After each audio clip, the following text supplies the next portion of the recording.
Today, we are here to explore the transformative power of AI, reshaping both customer and employee experience in the travel and hospitality industry.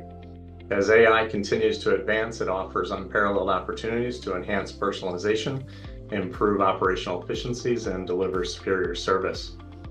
We are grateful to have two industry veterans with us today that will share their insights, experience, and best practices. The goal today is to provide you with actionable knowledge to drive innovations in your organization. So let's embark on the journey to understand how AI can elevate your business to new heights. One of the joys of LinkedIn Live is you can look up the bio of our panelists. So I've invited them to share just a bit on their current responsibilities. Vijay, let's start with you. Good afternoon, everybody, and whatever part of the world you're in. Thank you for joining and giving me an opportunity to share some of my thoughts. My name is Vijay Raghavan. I am the Vice President of Travel and Hospitality for Core.ai, a leader in the Magic Quadrant, Gartner Magic Quadrant, and Forrester on artificial intelligence solutions.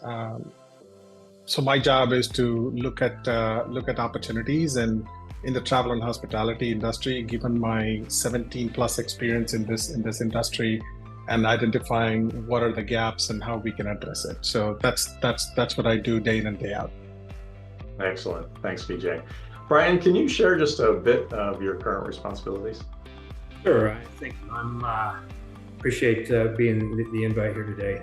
Brian Jeppesen, I'm the Director of Contact Centers for Fertitta Entertainment, which encompasses Landry's restaurants, which we have over 600 restaurants. I'm sure you know, you've eaten at many of you have eaten at our restaurants. The Golden Nugget Hotels and Casinos, and the Houston Rockets of the NBA. All right, Vijay, well, let's call an audible.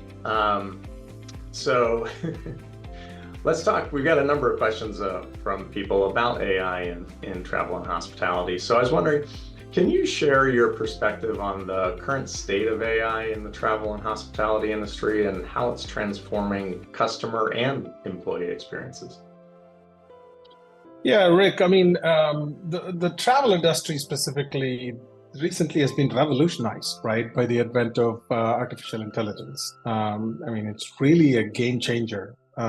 It's changing the way people think. It's changing the way companies approach business problems, processes, etc.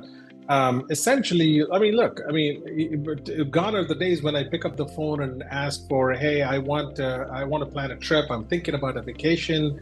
Yeah, most people still do that, but now that can easily be addressed by AI, right? So now people are using it for planning their vacations, making the booking process a lot easier, etc.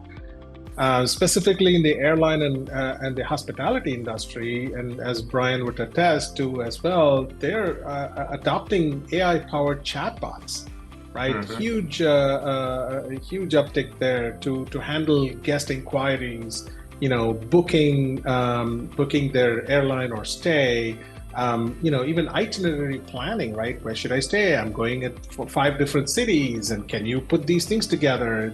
You know how difficult those things are. It takes people a long time to kind of do all the research and come back and hand you an itinerary to say, hey, you're going to New York first, and then you're going to Miami, and then you're going to Dallas, and then you're going to Atlanta. I mean, all those things are handled.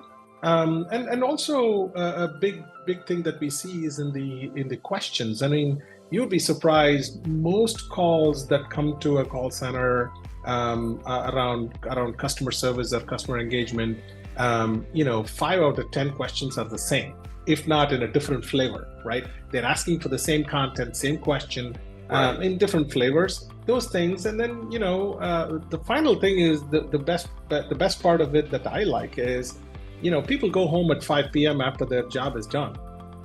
So what if a high-profile customer calls you at 6 p.m.? What happens? Are you going to tell them that, okay, I'll be back tomorrow at 8 a.m. Please come and talk to us then? Most companies still do that, but here you have a automated robot that's available 24/7, 365. Ready always to talk about your brand and what you offer and all those kinds of things. I think that part of it is, in my head, sort of a game changer from an artificial intelligence how it's impacting or how it's positively bringing some positivity to the industry. Right. Cool. We wait for that. Vijay, what would you say, in what ways is conversational AI and chatbots enhancing customer service in the industry? And what are a few of the best practices to ensure they add value? You're on mute. Sorry, I tried to see if maybe the audio was coming from it, but just trying there. But when you say customer service, to me, customer service is a broad term, right? Customer service, it includes customer support, it includes understanding guest sentiments and provide a personalized service, especially to your loyal guests. And then language translations, right? These are all some of the things that I would say, okay, I'm dealing with it on a daily basis. Now, when you talk about best practices, right? Some of the best practices. I mean, first of all, before we go into the best practices, we have a clear understanding that, hey, this is artificial intelligence and how it's helping our businesses is really something that needs to be adopted across, right? Especially on the customer service side of things. But when you talk about and like to the reasons that I just mentioned, but from a best practice standpoint, my recommendation would be identifying the right AI solution for your business, right? So the right AI, is this the right AI solution? For customer service, it might be different. For operations, it might be different. For digital, it might be different. For sales, it might be different, right? So first identify what is the right AI solution for the business process or business vertical that you're trying to impact. Gotcha. Second, how would you integrate the AI systems with your existing systems? Because you don't want the AI systems to be hanging out in a silo and then doing things by itself. You want it to work together with some of your existing systems. So you want to take into account and look at the strategy on how it connects with the existing systems, not just systems but also processes. How does it take the existing process and then kind of build it around it? The third one in every chief information security officer's mind is what is happening to the data privacy? What about security, right? Those are big ones. So you want to really look at, what kind of data is going outside your firewall? What kind of data is kept inside? What are some of the strategies and algorithms that are being used?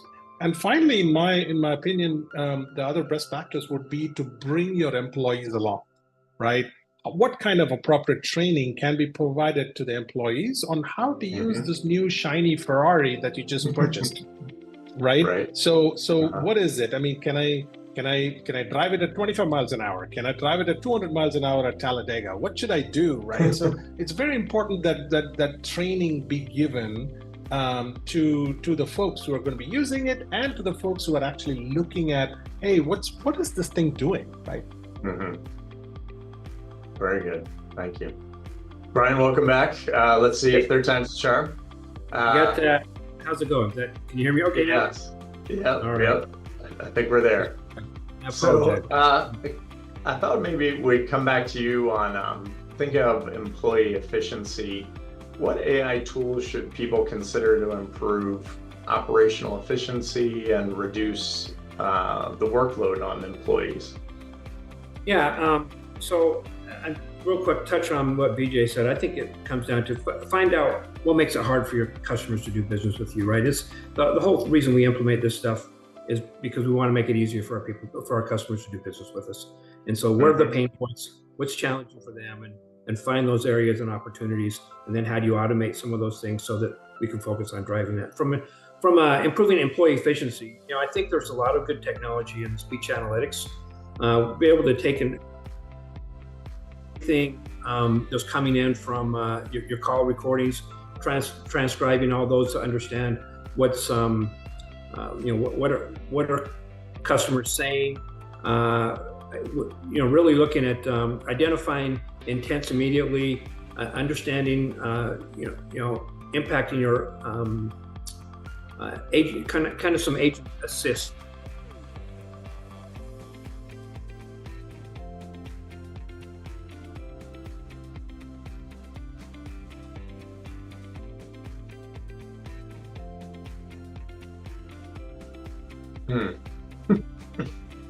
Poor Brian.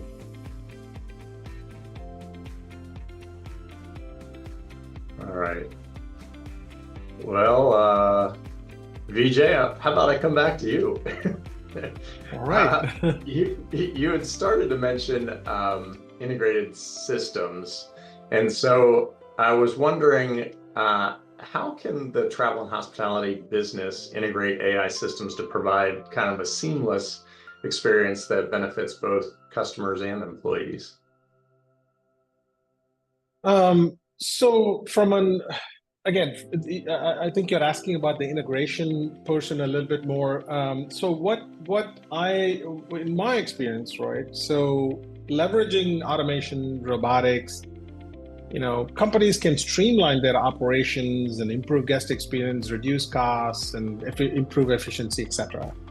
But if you really look at integrating, what are some of the things that I would think about from an AI standpoint to integrate? I would say, first it all starts with the leadership buy-in, right? In terms of what are some of the things that I'm going to think about to integrate this into the company's DNA, right? This you have to really take a step back and think about it a little differently than what folks have been thinking about in the recent past about, oh, I'm just going to buy this application and put it to address this one solution. Mm-hmm. So when you look at AI, it is not a point solution. This is a solution that has the potential to go across your business process and businesses and make a positive impact there, more as a complement to what people are doing today and not really sort of, completely changing. So it's got to be a crawl, walk, run approach. So right. You want to think about some of these things first. Once you get the buy-in and once you get all of those things, you want to take what is the one vertical that I can actually make an impact? And then look at what are the different systems that it's interacting with. What are the processes that it is interacting with? So how do you put together an overall sort of a strategy in terms of how you're taking what is there today, the current state, right, to what will be the future state using these AI systems? So the integration is not just about systems, it's about people, it's about processes, it's about right. A few things, right? So that's what I would encourage the audience to think about is don't just think about how am I going to connect to this system and that system and that system. Think about an overall integration approach. Yeah, so it's the trifecta of the people, you were kind of saying, people, process, technology. So correct. Thinking about this seamless experience in all dimensions, not simply technology. Brian, welcome back. We were just kind of going through, and Vijay was talking about how to think of a seamless experience for customers, employees. What do you do for integration there? And he was just kind of wrapping up with, it's not just technology. Do you have any other thoughts to build on there? Yeah, so speaking of technology, I don't, can you hear me okay now? I don't know. It's good right now. I mean, I've never had this issue. It just dropped, my internet dropped. I think I look at this from an operator standpoint, right? I'm not the technical guy. I don't, Vijay obviously has a lot of knowledge on the technology side. I'm looking at it from an operator side and saying, how do I make it easier for my customers to do business with me? And I think what conversational AI has done for me and my process is, a lot of people use IVRs and a lot of companies are trying to put an IVR in to try and divert calls away from them so they don't have to take the calls. Whereas what conversational AI has done is created, instead of a roadblock, the IVR does is created a pathway for us, for the customers to be able to take care of the solutions effectively and identify those items that are easy to do initially. And I think Vijay mentioned, crawl, walk, run. So identifying those easy wins to begin with, and then once you say, hey, well, we can do that, can we do this, can we do this, and that's how we build it, right? Started small and then we build it to to go more extensive in making reservations. And really it just comes down to giving people options to handle their issues in the channel of their choice, and making digital when they want, human when they need. So you still have the human interaction if they need it, but some people just want something simple, easy to be done, and self-service. I've seen studies that say 70+% of the people would rather speak to a live agent, but I know 100% of the people just want their issue taken care of quickly and efficiently. So how do you create solutions to be able to give them that option if they choose, right? So that's where we're at. Good. No, I like that, and I like kind of building on success. Definitely a cornerstone of introducing a lot of these newer technologies. Brian, any other thoughts? Yeah, go ahead. If I may quickly jump on the previous point as well. Yeah. I mean, look, post-COVID, people are so used to self-service, right? I mean, yes, you want to have this, but to Brian's point, if I can get off the call in a couple of minutes and get my things answered, why not, right? I think that also plays a little bit of a thing in the way we think about things. No, that's great. Brian, have you used kind of real-time data in the context of your conversational and generative AI? Well, I haven't yet, but I'm actually in the process of exploring the real-time information. So there's some things, very cool things I'm seeing from a real-time standpoint. As far as understanding the intent, when somebody's calling in, to understand the intent of what's the reason for calling, what are they trying to get taken care of, and then to be able to look at your agents and say, who are my best agents who handle this type of intent the best, right? And to be able to route that call effectively to my best people to be able to get the issue taken care of as quickly as possible. And that's more on the real time happening, be able to identify my agents. Who are my agents who handle, just from a coaching standpoint, looking at things such as handle time. Well, why is somebody's handle time high? Well, let's break it down to see what types of calls they struggle with the most. And we can target coaching and help them develop, not just say, hey, cut your handle time, but identify exactly where the behaviors are that are driving that to be able to coach. So I think there's a lot of stuff in the real-time data that's coming in to be able to identify, even real-time with, being able to identify a caller coming in and looking at historically, maybe pulling up their account and seeing what have they done historically, what are their requests, what are their likes, their needs, and to be able to make suggestions and solutions proactively in helping them get their issues taken care of rather than wait for them to tell you what they want. Very good, thanks. Vijay, anything else that you'd add just as you look across kind of more accounts in the industry regarding real-time data? Yeah, I mean, one thing that stands out to me, and like Brian, I think alluded to that as well, is the ability to change, the process and change things, or rather adapting to challenges real time based on what you find from the data. So I'll give you an example. When now, I mean, Brian probably uses this, but we have the next best action that you can provide with an agent AI, right? So imagine a bot that is sitting on your side, of course, and then listening to a conversation between a customer and a call center agent. In the past, the call center agent will have to look at an FAQ, will have to find out, what is this person asking about? They'll say, hey, can I put you on hold for a second? Let me go look it up. Even now, I have that experience, but that's what they used to do, right? But now imagine there is your personal virtual assistant that is sitting and listening to the call right next to you. And right then, when the person is asking a question and you're like, oh, I don't know the answer to that question, you have somebody sitting right next to you handing over a sheet of paper to say, hey, this is what you need to tell him, right? That is real-time data. That is a change that we never had before, but now we can say, listen, okay, let's take an example. I'm driving on I-85, I'm on exit 275. Hey, can you find me a hotel that I can just sleep for the night? The person's going to say, hold on for a second, let me look it up, and then tell you, oh yeah, I found a Hilton or Marriott or Holiday Inn here. Would you like to go there? Oh, I'm sorry, I'm already on exit 295. Can you please tell me what is near there?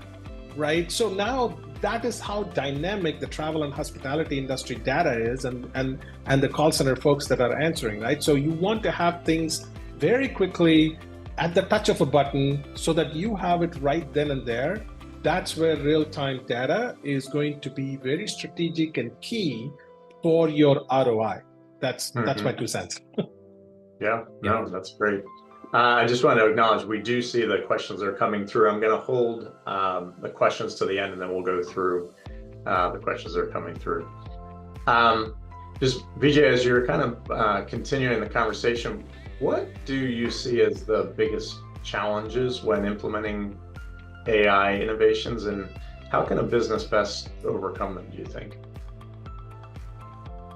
Speaking of challenges, look, I mean, every industry has got a lot of challenges, right? I mean, when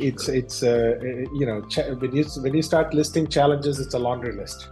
However, if you kind of scope it down to AI and what kind of challenges do we see, one thing that comes to mind, if I was a C-level executive, is going to be ethical concerns, because we have seen a lot of these AI things, a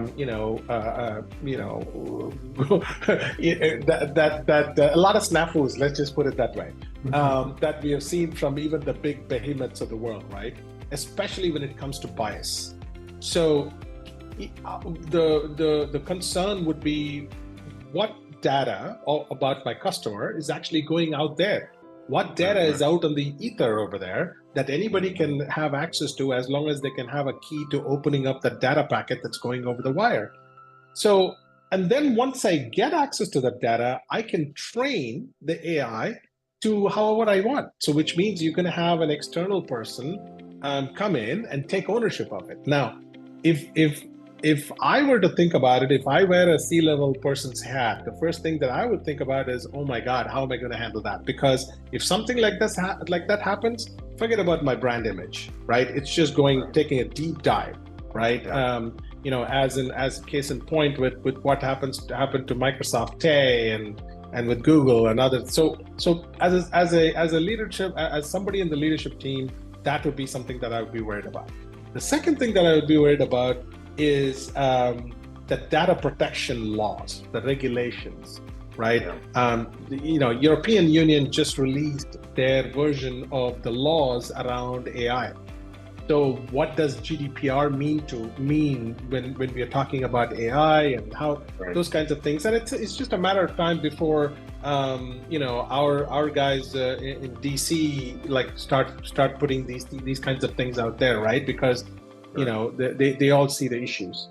The third issue that I see is employees. The employees that are supposed to be adopting or adapting these solutions and thinking about it as something that will complement them, you don't want them to think that their jobs are in jeopardy, right? When that happens, then you're going to have adoption issues. Yep. You're going to have people resisting what you're trying to put in. So that's another challenge to kind of tackle head on. And finally, my thought would be, how can businesses evaluate the ROI on these AI solutions? Because when you think about AI and you implement AI, the benefits may not be apparent and immediate, right? You got to give it some time. So when you give it some time, when I'm talking about time, I'm talking about maybe 6 months, because this AI system does the things based on data, and you cannot make an informed decision with very little data, which is, if for the first 6 months, I think you need to have at least a 6-month runway for you to even evaluate and find out some analytics and find out how it's impacting my ROI, how is it improving my operational efficiency, those kinds of things. So those are areas that I would say are some of the challenges. Yeah. Brian, you're living this. So what have you seen are some of the biggest challenges that you've dealt with, and how have you worked to overcome them? Well, I think as I mentioned initially, when we implemented and had the great success initially, I mean, day one, over 80% of these simple calls were taken off my agents. And so, and really, from an agent perspective, now my agents were booking revenue and they get paid incentives on doing upsells and things like that. But when they were taking all these calls that were that were transfer me here, transfer what time is check-in. Those aren't revenue producing calls for them. So when we took those calls off, it was a big benefit for my agents, right? Now they're driving more revenue, they're making more money. So it was a great experience for the agents on that side. And then we started to understand, well, what else can we do with this? Like I mentioned, my customers can make a reservation online. So can I teach a virtual assistant to make it for them online? And so we were able to do that. Now it takes full reservations, looks up casino offers, can book your offer, take a credit card securely. And I think some of the challenges are obviously getting getting access, the APIs into all your applications so that it can seamlessly do the same things that your agents can do. And those are some of the challenges where we're seeing there's certain things that I know it can't do right now. I can't, while a person can give their number, it can't necessarily look up their name right now. So we're still working on some of those challenges. So there's certain things that it can't do. But it's getting better. When we started 3 years ago, I chose a partner who had just an incredible, great voice quality. It far outweighed anybody else, and I was very, very happy, very pleased with what they did.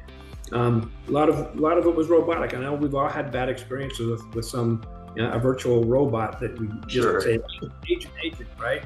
And I didn't want that experience, and so I chose a partner who gave me a great conversational voice, and we've since expanded. And obviously, the voice quality is so much better today than it was 3 years ago, and it's getting better and better. And to be able to take my voice that we had and clone it, and now be able to use it for generative AI, and I think that's where more is going to go. Initially, we started out very scripted. Now it's moving into generative, and give it baselines and guardrails around the data that you want it to access, so that it doesn't get out and hallucinate. So these are the things that you're going to do. But you know what? I can't always control my agents to give the right information all the time either. So, but I do know that it will give a consistent answer every time. It will always be nice. It always shows up. It doesn't call out sick. It doesn't get COVID. It doesn't, I don't pay a benefit. So, from an initial ROI, I saw initial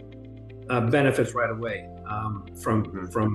And it wasn't because I was looking to replace agents. I was looking to fulfill a need that I couldn't hire people for. So it's not replacing people, it's filling that need. A lot of hidden benefits from it. Attrition in the call centers is it's very likely to have 100% plus attrition annualized. That's very common. And it's not, you're not turning 100% over, you're turning 25% over, that bottom 25% 3 and 4 times. And so by my virtual assistant handling 25-30% of my overall volume, I've been able to cut out my, not have to hire as many people on that end, and I reduced my attrition by 50%. So there's a lot of great benefits that you don't necessarily see, and you think that when they all add up. I mean, now it makes made last year over $7 million in reservations and revenue without the need to speak to an agent. So wow. There's challenges. There's a lot of opportunities. The challenges, are still being able to. How do you get it to consistently access applications and work with the tech within your technology that you have in your tech stack to be able to, to provide the services to your customers that helps them out. So that would be my response. Yeah. Just Brian, kind of looking to the future, what trends in AI do you anticipate having the most impact on the industry, and how do you suggest businesses best prepare? You were kind of alluding to you're constrained a little bit by systems integration to what you would like to do, but across the organization, kind of now that you're already having some success, what are some of the other exciting areas that you're talking about or looking for? Well, as I mentioned, I have my upfront virtual assistant give me all the intents of what it is we're trying to do. Then when it rolls over to my agent, so when somebody calls in and says, I need to speak to an agent, we understand what it is you're trying to do, I'll get you to an agent. Then when it gets to the agent, I need to be able to track how that agent handled that intent, right? And to start learning. And how do a list of all of my agents, how do they handle those types of intents? And then to be able to go back and teach my virtual assistant to be more effective in handling it up front and giving those solutions. I think one of the biggest challenges we also have is people want to speak to live people. So I don't think that you're ever going to get away from that. And so as good as you can make your virtual assistant, some people just feel comfortable speaking to a live person. So I think a lot of that just comes from past bad experiences.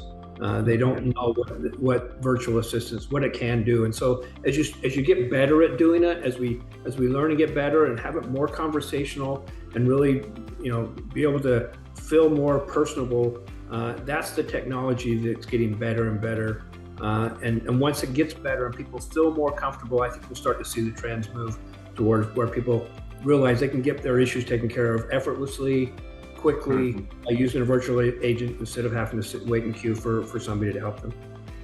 Yeah, well, I liked kind of early on as you were talking about really being able to upgrade the quality of activities that your human agents are working on and getting a lot of that transactional friction away from them, which tends to be the drudgery, which tends to create the whole people staying and all of that. So those are the jobs.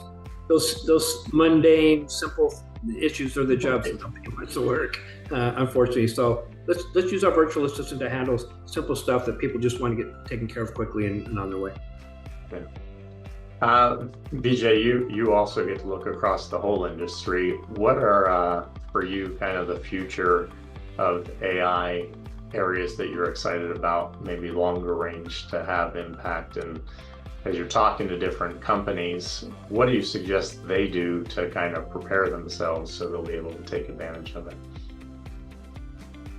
Yeah, my thought on this is, look, conversational AI and generative AI is going to change the world, right? I would go on a limb and say that because the kind of things that you can now do that you could not even imagine about 6 years, 7 years ago, right, is actually changing the way that you do business every day. I know most of us grew up with movies like Back to the Future and Johnny Sacco and the Flying Robot and all those things. I really look at it and I'm talking to my daughter and I'm going, hey, do you know what these movies? And I make them sit and watch it and they go, okay, so what's big about this? Because all of these things that these guys are doing, we are doing it today, right? I mean, look at what they're doing. Like, Back to the Future, when Michael J. Fox would take his phone and tap on the grocery store to purchase something, we got that today, right? We got driverless cars, we got biometric devices, we got, you remember that he will put on those shoes and start flying? I mean, we have smart wearables. Look, I mean, fast forward and everything that we even thought about back then is coming true, right? So now let me go on a limb and I'll kind of also make a bold statement here. It says 10 years from now, the websites will be a thing of the past. That's my bold statement for the day. All right. Because look at it, right? Look at it. I mean, omni-channel, AI, right? AI impacts, and it's a chatbot. It has, you can deploy it on your app. You can deploy it on the website. You can deploy it the same thing at the call centers. The same consistent experience you get across multiple customer touch points, right? So imagine today I go onto Delta's website or United's website or American's website and say, hey, I want to go from Atlanta to San Francisco. I want to book. You choose the date, you do all that, you put in everything, and you click on submit and wait for it to come back and tell you what are all the different things. If I can do all that using my voice, which I am, by the way, very familiar with because I interact with Siri on my Apple phone all the time. I interact with Alexa on my Echo Dot all the time. Why would I ever need a website? I can basically say, hey, Core, can you book me a ticket from Atlanta to San Francisco? I'm going there for a meeting with Google on 29th of August at 5 p.m. Can you do this? Yep. Why do I need to ever go to a website? that's the level of maturity that I'm thinking about, right? So when right. you talk about trends, that is my holy grail. However, it's going to take time for us to get there, right? And for us to get there to the crawl, walk, run, you got to think about what are some of the immediate low-hanging fruits. And to Brian's point, some of the low-hanging fruits are right there, right? How do you get people to start using this system and get used to it, even though they say agent, agent, agent? But the reason why they say it is because they know the system is not mature enough, right? It's not mature yet. It's going to take some time. That's why in the previous statement I made that you need at least 6 months of data. The reason is it's got to mature, it's got to settle, right? In some cases, it might even be 12 months. You're not going to see what it is. So when you look at the trends, some of these that we have not even thought about yet, right? So is going to come into reality is right off the bat. I don't need some assistant to go and put together my vacation itinerary. It's there today. I can go to a chatbot. I can say, hey, can you, I would like, where should I go on a vacation, right? And so the airline's website or the chatbot knows who I am. He or she or that system I knows what my preferences are, what class of seats do I like. I like to fly business class. I like to stay at a certain hotel. I like king size king bed. So it knows all that. It's going to put together an itinerary and come and give it to me. I think those are the areas where things are going to make a sea change in the next 3 to 4 years. Yeah, well, I like the bold statement. I'm going to note that for myself. And if I think back 10 years, what was going on in 2014, we've come a long way in 10 years. So I like the picture you paint, and it sounded pretty plausible when you were putting it together. So that's pretty exciting. I'm going to, if you have questions, put them in now. I want to ask the panelists 1 or 2 more things, and then we'll start going through the questions. I just want to touch on what Vijay said, because I did the same thing about, it was four plus years ago. I said to my CFO, I said, one day I want to be able to just say, hey Siri, can I get a reservation at the Golden Nugget tomorrow night using my comp, right? And he kind of laughed and said, yeah, I don't know what happened. Well, today I think that's where we're going, and that was my focus in the beginning. I want to make it so easy for people to make reservations. You have your app on your phone. Just say, hey, you make a reservation, you got your credit card on your phone, use your credit card to guarantee charge, whatever. It's all done right there seamlessly.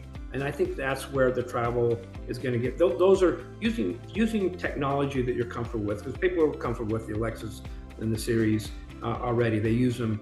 And so use that technology to make them comfortable to be able to integrate with solutions, and using that, I think they call it large action models instead of large language models, right? It's where it'll actually not just tell you the answers, but do stuff for you. And that's where it's getting, as like Vijay said, make me an airline reservation, and it's got your profile, it knows who you are.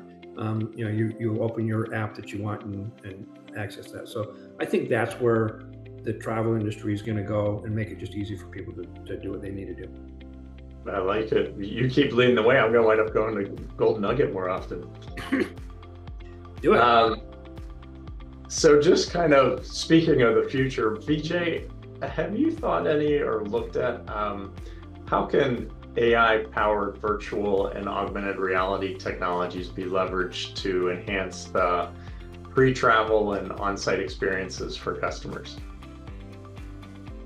Yeah, I'm going to go back to the Future, right? So where Michael J. Fox looks at a small monitor and says, wow, this is what 2024 is going to be, or 2012, something like that. And he's able to picture that. So I think it's not too far, and we have use cases currently that you can do, right? One thing that I can think of immediately is in training. If you are rolling something out, let's say Brian's rolling out something, and then now we sit in front of a room and train people and all those kinds of things. But how do you show them really how a room looks? Because today it's all on a PowerPoint. Today it's all over pictures, right? Now, can I show them? Can I walk them through the walls? Can I walk them through the corridors, get them through a room, experience how to open the tap, and what are some of the things? Or let's take post-COVID, right? Here's a use case that I think is totally plausible. Is we pay a lot of attention to cleaning, right? Hotel rooms specifically, cleaning is a paramount thing, right? Especially post-COVID. Now, there are some processes to cleaning. They have to do this, they have to do that, they have to do this, and there is an order with which that they go. Now, yes, I can show them a PowerPoint slide and say, this is what you need to do, that's what you need to do, this is what you need to do. But if I can actually take them there virtually and then show them this is how you do it, that's a huge thing, right? As they say, a picture or video speaks 1,000 words and helps them enhance their operational efficiency. I think training is an area where this virtual and augmented reality is going to be a very real thing very, very soon, if not already there. Agreed. That's always a challenge for us, and if we can develop using our knowledge base and have access to that knowledge base, instead of having to tell people where things are and training agents during training, where do you go look for this stuff? Right. Just so they have it when the customer says what they're wanting, to be able to pop it to them. So it makes training go much quicker, and especially since you're doing. So many people are now doing remote training, right? Or remote, you have remote agents, and it's hard to get us all in the same room so you're all seeing the same thing. But to be able to provide that training aspect is going to be a big boost. Excellent. Well, let's drop over and go through a couple of the questions that have come in. Vijay, if AI could eliminate one major pain point in travel today, what would it be? One major pain point in travel, I would say, especially 2 weeks ago or even last week, I think we had that big time issue that was dropped where all the airports were like shut down, and I don't want to pick names here, but if during that time I'm calling, because I was in a line at an airport where the line was almost a mile long to get to the customer service desk for me to find out when is my next flight. Yeah. If one pain point, that's a pain point for me, because this doesn't typically happen at a hotel, because yes, hotels, they run out of rooms and they're booked, but there are other hotels that you can go to and look at. But when you're stuck in a situation like this where you don't know what to do, you're like, oh my God, all the systems are down, everything is chaos. What is my next best action? Because I don't know what to do, because I'm in a new place. I just want to get back home. I'm not sure what to do. At that point, if I can pick up the phone, I can talk to a bot or an agent who will actually hold my hand and walk me through what my next steps are. Here's what you need to do. Here's your meal voucher. Here's the place that you want to go and stay. Here's your thing, and put together something dynamic, real time. Again, this is real time, right? Something real time for me at that time when I need it. I can guarantee you that 1.5 mile long line would have just been 10 or 15 people who legitimately have issues. Hey, I need to be there because of health reasons. Somebody's in the hospital. I need to get my procedure. But you also have people standing in line going, hey, I'm going on vacation to Florida tomorrow. I don't know how to go. But so identifying what is more important and dealing with those, because that 1.5, the line was 1.5 mile long, 1.5 mile long is ridiculous. They will never get to the customer service desk. So that would be a pain point that I would address. It kind of goes right into the heart of customer service when they need it desperately. That would be my feedback on that. Brian, anything jump to mind for you? Yeah, and I think on that same scenario, Vijay, how would it be if it proactively said, hey, I see you're on this flight that's being delayed, and I'm going to proactively go in, and AI knows who's going to be impacted and knows what other flights are, and proactively makes those changes for you. Without you having to do it and say, hey, we realize your flight, you're not going to make your next flight, so we've made these changes for you, and maybe that you confirm that works for you or whatever, right? So be proactive in doing and some of those things would be good. If we could figure out some way AI to help us through TSA and security, that would be that's probably the biggest challenge is trying to get through security. But beam me up, Scotty. Yeah, you don't have to take all your stuff out of your bag. Just have something and that's technology. Maybe that's not it. Maybe it is AI. I don't know. But just to be able to ease that process. Nobody likes going through security. True. There's a question coming in about personalization for the customer. The question was, how can AI help us create travel experiences that are as personalized and unique as each individual's DNA? So that's a well-framed question. Vijay, a reaction? You talked a little bit about it, I think. Yeah, my reaction to that would be, it is extremely important in the travel and hospitality industry to understand each person's profile, right? Each passenger's profile, each guest profile, so that you can actually cater to what they want and what they like, right? I'll give you an example. My family and I, we like to go on adventure trips, right? My recently it has kind of shifted to a lot of historical places because my daughter went through American history and she's like, yeah, this is what I want to do. So even though those preferences change, you kind of know my DNA, right? So in terms of, okay, here's my profile, here's my loyalty status, here's how many flights I go in, here's how many stays that I make at this property, here's what, based on that, you can kind of put together an algorithm to say, Vijay likes to do this.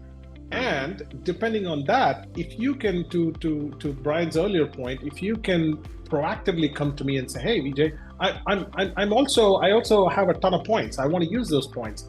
Hey, Vijay, if you take a vacation during September from this time to this time, you will be spending this many points, and it is the lowest that you would spend, and it's a great experience, and you have always wanted to go there. Do you want to take it? Now that would be the next step, right? To saying, how do you personalize a triptych or an itinerary for Vijay, knowing the 360 about me and what Vijay and my family likes to do when going on trips? I think that would be phenomenal, right? So that's where I see it going, and making it more personalized, like making it really personalized. I'm a vegetarian, so what's the point in sending me to a steakhouse? Right. So you want to kind of Brian's taking notes. Who I am. And that's key. That identifying and those types of things, what people like, and from our standpoint, when you go to our restaurants, if I have a profile of somebody, and I know what types of my restaurants you like to go to. I know what you like to eat. I know what wine you like to drink. And to be able to offer those, when you come into my restaurant, I should know that person's profile already. And you make your reservation on Open Table, and I have all your data, right? So, or I send you options and say, hey, I know you like to, so often you like to eat, every so often, every Friday you like to go to one of the places, and give them solutions, or give them suggestions of places to eat and some different ideas, and create menus for them and different things like that. So I think from the hospitality standpoint, it's those having that, building a profile on your history, what it is, and then proactively being able to market different things that you would like up front. I think those are using AI in that standpoint. Yeah, I guess, and that was originally, I think, a lot of the vision of loyalty programs. And that was interesting. You mentioned Open Table, which I haven't worked with directly as a customer, but maybe you have. So are you guys currently using loyalty and sources like Open Table to get a better understanding of each individual? Is that something that's today, or is that off in the future still, in your opinion? I don't think we're where we want to be at, but yeah, definitely. We do have a loyalty program, our Land Select Club loyalty program, that we track people's dinings, and they get points for their stay, but be able to track it better, have more information within that to say, more brand. and gather that information. They stay at my hotels, they eat in my restaurants, they are season ticket holders to the Rocket. How do I gather all that information and provide them with solutions that are that would be beneficial for them? Very good. All right, well, we've got time for one more question. So let's take a look at this one. And maybe you guys have foreshadowed, but here's an opportunity to close it out with any other big, bold ideas, Vijay. So what's the next big leap for AI in hospitality beyond what anyone else is doing right now?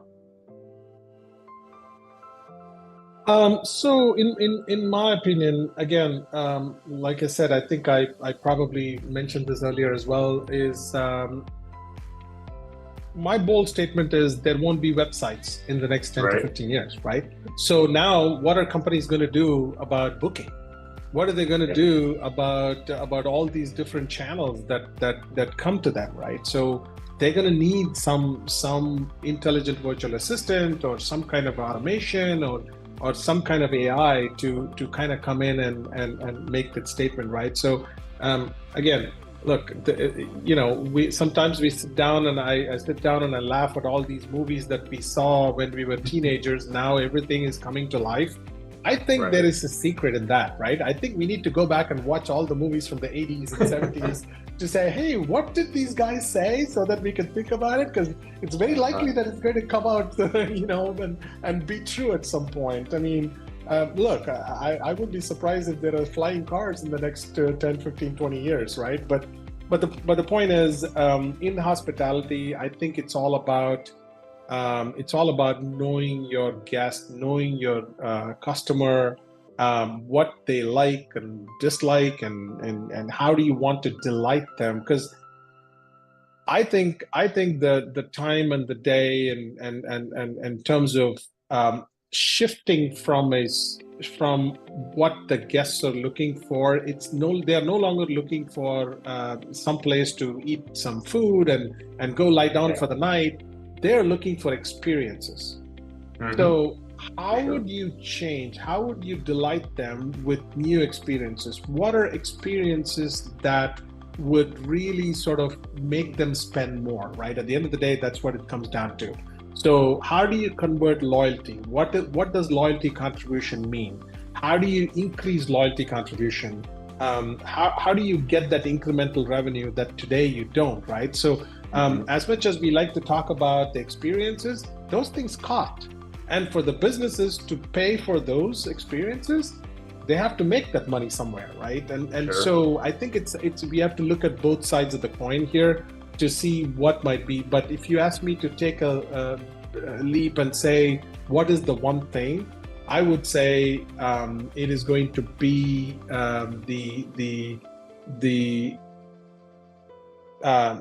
websites not being around, and I'll be forced to communicate like I communicate with Siri and Alexa.